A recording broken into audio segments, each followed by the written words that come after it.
Hi guys, कैसे हैं आप सब? Welcome back to the channel. I am Anurag Mohan Bhatnagar, a fifth year law student at National Law University Odisha, and you are watching Lawify। तो भाई हम लोग वापस आ चुके हैं। और जिन लोगों को नहीं पता है तो मैंने टेलीग्राम पे पूछा था कि कैसी वीडियोस चाहिए आप लोगों को, कि मतलब I try to be regular. ठीक है, तो ये उसी संदर्भ में ये पहली वीडियो है। ठीक है, तो इस पर्टिकुलर वीडियो में थंबनेल से तो आप सबने देख ही लिया होगा कि इस पर्टिकुलर वीडियो में हम बात करेंगे कि भाई आप अगले 5 महीने में करंट अफेयर्स का जो सेक्शन है उसको एस कैसे कर सकते हैं। तो अब एस करने की बात है तो सबसे पहले तो हम ये जान लें कि भाई हम करंट अफेयर्स जो है वो पढ़ना सीख रहे हैं बेसिकली इस पर्टिकुलर वीडियो में। ठीक है, तो अगले 5 महीने में आपको ऐसा क्या करना है जो आपका करंट अफेयर्स का सेक्शन जो है, अगर किसी की वीकनेस है तो वो स्ट्रेंथ बन जाए, और अगर किसी की स्ट्रेंथ है तो वो स्ट्रेंथ ही रहे। ठीक है, तो बिना किसी टाइम वेस्ट करे ये वीडियो स्टार्ट करते हैं।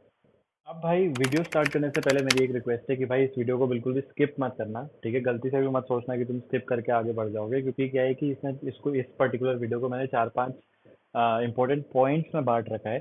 ठीक है, तो उससे क्या होगा कि तुम आगे जाके भी कभी तुम्हें अगर ये वीडियो दोबारा देखनी पड़े कि भाई उस पॉइंट में क्या बोला था, तो तुम आसानी से देख सकते हो। ठीक है, तो अब सबसे पहले पॉइंट की बात करते हैं जो है नोट्स लेना। ठीक है, अब नोट्स लिखने से पहले मैं बता दूं कि नोट्स कहाँ से लेने हैं। तो GK today, current affairs, GK today, affairs cloud, Jagran Josh, ये तीनों वेबसाइट मेरे टाइम पे तो बहुत चलती थी। अभी का मुझे इतना आइडिया नहीं है, बट मैं पर्सनली अफेयर्स क्लाउड प्रेफर करता था क्योंकि उनका इंटरफेस भी मुझे काफ़ी अच्छा लगता था। तो अब अफेयर्स क्लाउड पे क्या है कि तुम्हारे सेक्शन वाइज न्यूज़ भी तुम्हें बहुत अच्छे से इजीली मिल जाएगी, मतलब बहुत उनका यूजर फ्रेंडली इंटरफेस है एक तो। ठीक है, तो तुम्हें ज़्यादा दिमाग लगाने की ज़रूरत है ही नहीं, तुम्हें स्क्रीन पर दिख जाएगा सब। ठीक है, तो नेशनल, इंटरनेशनल, डिप्लोमेटिक न्यूज़ और ये विजिट्स वगैरह, मीटिंग्स वगैरह, ठीक है, ये सब तुम्हें जागरण जोश, सॉरी, अफेयर्स क्लाउड पे मिल जाएगा। ठीक है, अब जब तुम्हें ये चीज़ मिल गया, तुम्हें बेसिकली कंटेंट मिल गया, अब तुम्हें लिखना आना है, लिखना सीखना है। ठीक है, तो लिखने के लिए सबसे बेसिक जो मैंने भी किया है, जो हर कोई करता है मेरे हिसाब से, एक बड़ी सी रजिस्टर ले आओ। ठीक है, बड़े से रजिस्टर को 5 या 6 सेक्शन जितने भी तुम्हें चाहिए, मेरे ख्याल से 6 सेक्शन काफी होंगे, तो 6 सेक्शन में उसको डिवाइड कर लो। नेशनल का सेक्शन जो है वो थोड़ा मोटा रखना है क्योंकि नेशनल की न्यूज़ बहुत आएंगी। ठीक है, नेशनल इंटरनेशनल थोड़े मोटे रखना कंपैरेटिवली बाकी से। ठीक है, अब भाई ये मत पूछना कि रजिस्टर कौन सा लाए, कोई भी रजिस्टर चलेगा कागज का। ठीक है, spiral binding, Classmate, Natraj, Natraj की तो पेंसिल आती थी, नहीं, पर हाँ ठीक है, कोई भी रजिस्टर चलेगा।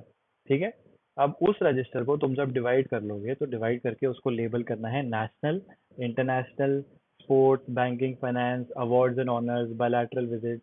ठीक है, ऐसे करके तुम उसको डिवाइड कर लो।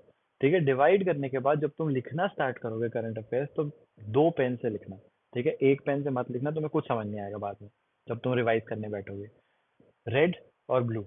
ठीक है, मैंने ये दो ही पेन यूज करे थे, रेड क्योंकि वो थोड़ा सा कैची है, दिख जाता है इजीली। ठीक है, और रेड से तुम इंपॉर्टेंट चीजें भी लिख सकते हो बाद में जाके। ठीक है, ब्लू से बेसिक बेसिक चीजें लिखनी है, रेड से इंपॉर्टेंट चीजें लिखनी है उस पर्टिकुलर न्यूज के बारे में। ठीक है, तो यहाँ तक था पॉइंट नंबर 1। ठीक है, अब बात करते हैं पॉइंट नंबर 2 की। भाई पॉइंट नंबर 2 पे आते हैं। ठीक है, तो पॉइंट नंबर 2 तुम्हारा बेसिकली ये है कि ये उन लोगों के लिए है जिनका बैकलॉग है। तो भाई अब बैकलॉग कैसे कवर करें, ये सबसे मेन क्वेश्चन रहता है हर बच्चे के दिमाग में। ठीक है, मेरा भी बैकलॉग आता था, मैं भी उसको कवर करता था, तो उसमें कोई बड़ी बात नहीं है, बैकलॉग हमेशा आता है। बस बैकलॉग ऐसा मत बोल देना कि भाई 5 महीने का बैकलॉग है। ठीक है, 5 महीने का बैकलॉग थोड़ा ज्यादा हो जाएगा। ठीक है, अब बैकलॉग को कवर कैसे करना है उसका मैं तुम्हें सिंपल सा तरीका बता रहा हूँ, मतलब बहुत ही बेसिक है। ठीक है, अब जैसे मान लो आज 1 जून है, मान लो। ठीक है, आज 1 जून है और तुम्हारे पास मई के पूरे महीने का बैकलॉग है। अब तुम क्या करोगे, जैसे मैंने पिछले पॉइंट में बताया कि तुम्हें 1 घंटा तो हर रोज लगेगा करंट अफेयर्स लिखने का। तुम 1 घंटा और ले लो। ठीक है, आज 1 जून है, तुम 1 जून को बैठो और तुम 1 और 2 मई के, 1 मई और 2 मई, इन दोनों दिन के तुम करंट अफेयर्स 1 जून को ही लिख के खत्म कर दो। ठीक है, ऐसे में तुम्हारा 2 दिन का बैकलॉग एक ही दिन में कवर हो जाएगा। ठीक है, और जब तक तुम 15 जून पे आओगे तुम्हारा ऑलरेडी मई का बैकलॉग खत्म हो चुका होगा। तो क्योंकि तुम हर 2 दिन का बैकलॉग एक दिन में कवर करते हो। ठीक है, तो ऐसे खुद को टारगेट दे दो कि भाई मैं, मतलब ये चाहे कुछ भी हो जाए, मैं नहीं उठूंगा, मैं नहीं उठूंगी, मैं ये 2 दिन पूरे करके ही रहूंगा, रहूंगी। ठीक है, ऐसे में जब तुम खुद को टारगेट दे देते हो ना, तो फिर वो ईगो प्ले में आ जाती है। और जैसे ही ईगो प्ले में आई तो भाई अगर सीरियसनेस है तो फिर तो वो बिल्कुल खत्म करके ही तुम मानोगे। ठीक है, तो ऐसे 1-2 महीने का बैकलॉग तो इस तरीके से खत्म हो सकता है। अगर 3-4 महीने का बैकलॉग है तो फिर उसको लिखने का कोई पॉइंट नहीं है, लिख के तुम सिर्फ अपना टाइम वेस्ट करोगे।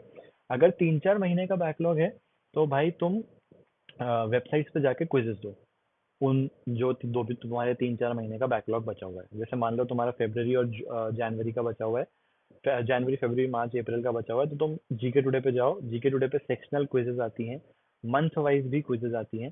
ठीक है, तो वहां पे जाके क्विजेज दे दो। ठीक है, और जब तुम बार बार उन क्विजेज को दोगे तो तुम्हारे दिमाग में वो चीज बैठ जाएगी। जो तुम्हारा बैकलॉग है उसके चक्कर में तुम आगे आने वाले दिन के करंट अफेयर्स का टाइम मत वेस्ट करो। ठीक है, तुम्हें वो पर्टिकुलर 1 घंटा तो देना ही देना है हर रोज। ठीक है, तो ऐसे तुम्हारा सिंपल सा बैकलॉग खत्म हो जाएगा। ओके, अब आते हैं भाई पॉइंट नंबर 3 पे। तो पॉइंट नंबर 3 जो है वो इतना बेसिक है कि भाई तुम्हें रोज सुबह उठ के सिर्फ एक काम करना है, न्यूज़पेपर पढ़ना। ठीक है, और न्यूज़पेपर भी हिंदू पढ़ सको तो पढ़ लो। मतलब मैं पर्सनली अगर बोलूँ तो मुझे हिंदू कभी सूट नहीं हुआ। सूट होना मतलब ऐसा नहीं कि मतलब इंग्लिश पढ़ने में कोई दिक्कत थी, बट वो अब एक दिन पुराना आता था तो उससे करंट अफेयर्स में भी कोई हेल्प नहीं होती थी, तो मैं टाइम्स ऑफ इंडिया पढ़ता था।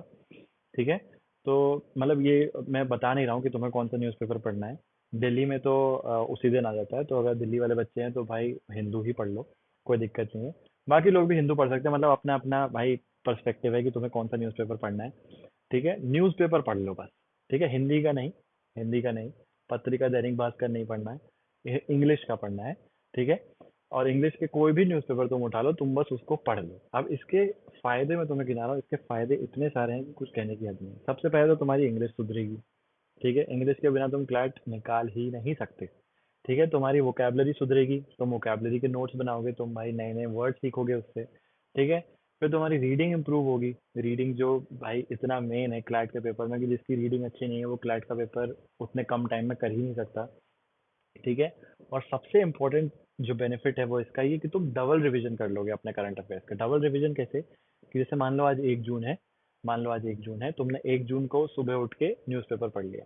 अब तुम जब शाम को या कभी भी उस पर्टिकुलर दिन 1 जून को तुम जब करंट अफेयर्स लिखने बैठोगे, तो तुम्हें भाई ऑलरेडी पता होगा कि हाँ ये न्यूज़ तो मैंने न्यूज़पेपर में पढ़ी है। ऐसे मैंने इस न्यूज़ को 2 बार पढ़ लिया।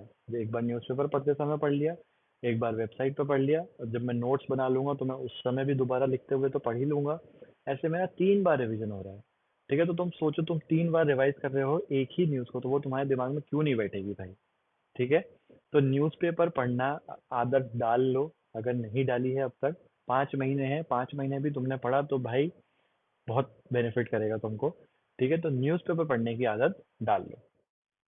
अब भाई लास्ट पॉइंट पे आते हैं। तो लास्ट पॉइंट सिर्फ और सिर्फ बेसिक सा ये है कि भाई सिर्फ और सिर्फ लिखने से तुम्हारा कुछ नहीं होगा। अगर तुम लिखते रहोगे करंट अफेयर्स तो भाई सिर्फ लिखते ही रह जाओगे, तुम्हें याद कुछ नहीं रहेगा। तो लिखने से भी एक एक कदम तुम आगे जाके तुम अगर टेस्ट दोगे हर रोज।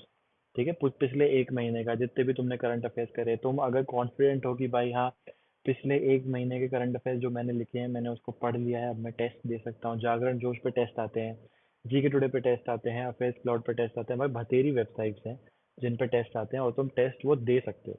ठीक है, हर रोज। और वो उसमें कोई टाइम नहीं लगता है भाई, तुम्हें बस ऑप्शन ABCD में से सिलेक्ट करना है, 2 मिनट में तुम्हारा रिजल्ट आ जाएगा कि कितने तुमने सही करे। कि तुमने अगर गलत किया है तो उसको अपनी नोटबुक में लिख लो, सही किए हैं तो भाई शाबाश, बहुत बढ़िया बात है, अच्छी बात है। ठीक है, ऐसे पर तुम बस टेस्ट दो, खुद को टेस्ट करते रहना। ठीक है, वरना तुम अगर टेस्ट करते नहीं रहोगे खुद को तो तुम बस लिखते रह जाओगे एग्जाम में। फिर अगर वो चीज़ नहीं आई तो तुम खुद को ही कोसोगे। ठीक है, तो बस टेस्ट देते रहना। ठीक है, दूसरी इंपॉर्टेंट चीज़ जो इस पर्टिकुलर पॉइंट ही मैं डिस्कस कर लूंगा, वो ये है कि एक हर महीने के एंड में एक करंट अफेयर्स की मैगजीन पढ़ना स्टार्ट कर दो। ठीक है, अगले 5 महीने तो कम से कम ये कर ही लो।